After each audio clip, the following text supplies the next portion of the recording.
넷플릭스가 앞서 예고했던 광고 요금제가 오늘부터 도입이 됐습니다. 구독자 수 급감의 성장성을 고민했던 넷플릭스 새로운 수익 모델인데 관련해서 산업부 양현주 기자와 자세한 얘기 다뤄보도록 하겠습니다.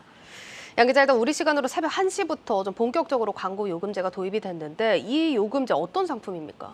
네, 먼저 간략하게 광고 요금제가 뭔지 설명드리겠습니다. 예. 넷플릭스가 제시한 광고 요금제는 월 5,500원으로 바로 위 9,500원인 베이직 요금제 반값 수준입니다. 네. 대신 1시간에 4분에서 5분가량 광고 시청이 필수적입니다.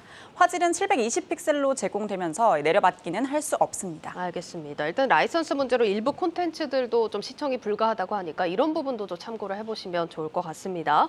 어쨌든 이렇게 새로운 요금제가 도입이 됐으니까 이게 좀 성공을 할지 이 여부에 대해서 또 많은 분들이 궁금해하실 것 같은데 업계에서는 좀 어떻게 시나리오를 예상하고 있을까요? 업계에서는 기존 스탠다드나 프리미엄 요금제 이용자들이 광고 요금제를 사용할 가능성은 좀 낮다라고 보고 있습니다. 예. 아시다시피 이제 기존 시청자 입장으로서는 굳이 광고를 보면서까지 콘텐츠를 소비하고 싶지 않을 수 그렇죠. 있는 거죠. 예. 심지어 넷플릭스 광고의 경우 유튜브와 달리 건너뛰기 기능도 제공하지 않고 있습니다. 그러면 이제 4분에서 5분 정도 되는 이 광고를 풀로 다 봐야 되는 건가요? 그렇습니다. 아무래도 그런 부분이 부담이 되다 보니 예. 갈아타는 고객보다는 가격이 비싸서 구독을 포기했던 이용자들이 신규로 유입될 가능성이 더 클 거라는 분석입니다.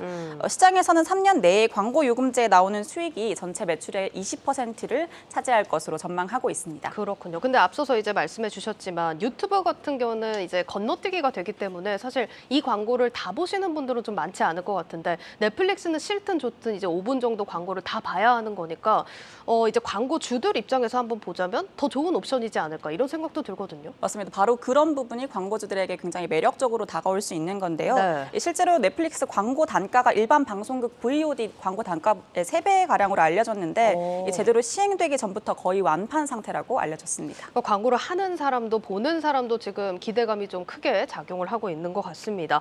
그런데 사실 이제 넷플릭스의 좀 기반으로 한번 돌아가 보자면 넷플릭스 이제 시작이 광고 없이 즐기는 콘텐츠 이런 컨셉으로 시작을 했거든요. 사실상 어떻게 보면 넷플릭스의 정체성이라고도 할 수 있는 건데 이 정체성을 바꾸면서 새로운 구독 모델을 제시했단 말이죠. 이건 어떤 이유로 봐야 될까요? 맞습니다. 앵커가 말씀하신 것처럼 이 좋은 컨텐츠를 광고 없이 내놓으면서 구독 요금으로 돈을 벌었던 이 넷플릭스가 광고 요금제를 도입한다는 건 단순히 요금제 하나를 늘린다는 개념은 아닙니다. 수익성에 대한 넷플릭스의 방향성을 수정을 하겠다는 건데요. 예. 실제 넷플릭스는 다음 분기부터 구독자 전망치를 발표하지 않겠다는 방침입니다. 넷플릭스가 이런 결정을 하게 된 건 지난 상반기 구독자 수 급감의 악몽 때문입니다. 예. 보시는 것처럼 이 코로나19 대유행 당시 구독자 수가 급증했던 넷플릭스는 이 야외 활동 증가로 인해 구독자 수가 전분기 대비 20만 명이나 줄었습니다. 비록 이번 3분기 신규 구독 예상치보다 221% 증가한 241만 명 신규 구독자를 확보했다고 하더라도 언제든 외부 상황에 의해서 구독자 수가 좌지우지될 수 있다는 걸 깨달은 겁니다.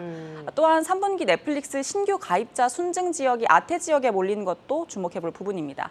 전체 신규 구독자 수 241만 명 중 거의 절반에 가까운 141만 명이 아태 지역에서 발생을 했습니다. 북미 지역 위주로 성장해왔던 넷플릭스가 더 이상 해당 지역에서 가파른 구독자 증가를 기대할 수 없게 되는 겁니다. 이 구독자 증가를 노릴 수 있는 남은 대륙이 아시아 태평양 또 남미 등지인데 해당 지역은 평균 소득 수준이 북미 지역보다 낮죠. 예. 구독자 수 증가세를 유지하기 위해서라도 이 저가형 요금제가 지금 필요한 때인 겁니다.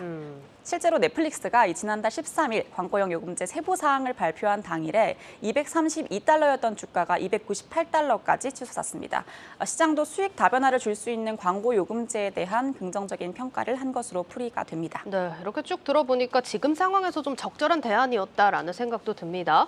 어쨌든 넷플릭스 같은 경우는 이렇게 나름의 돌파구를 찾고 또 제시를 했고 이게 업계에서도 월가에서도 수익성에 대한 평가가 꽤 긍정적으로 나오고 있단 말이죠. 이게 국내 OTT 업체들도 빠르게 좀 대응에 나서야 할 것 같은데 현황이 좀 어떻습니까? 아시다시피 넷플릭스가 아무래도 OTT 공룡이고 가장 많은 콘텐츠를 보유하고 있다 보니 예. 이 저가형 요금제를 내놓으면서 국내 OTT에겐 부담이 될 수밖에 없는 상황입니다. 예. 넷플릭스처럼 광고 요금제를 도입하기 이 점유율이 낮다 보니 진퇴양난인 상황인 거죠. 현재로서 기존 구독료보다 저렴한 프로모션을 내놓으면서 구독자 이탈을 막고 있는 상황인데요. OTT 공룡이 넷플릭스와 점유율 싸움을 벌여야 하는 시즌, 웨이브, 왓챠 등 국내 OTT 기업으로선 악재로 작용할 수밖에 없습니다.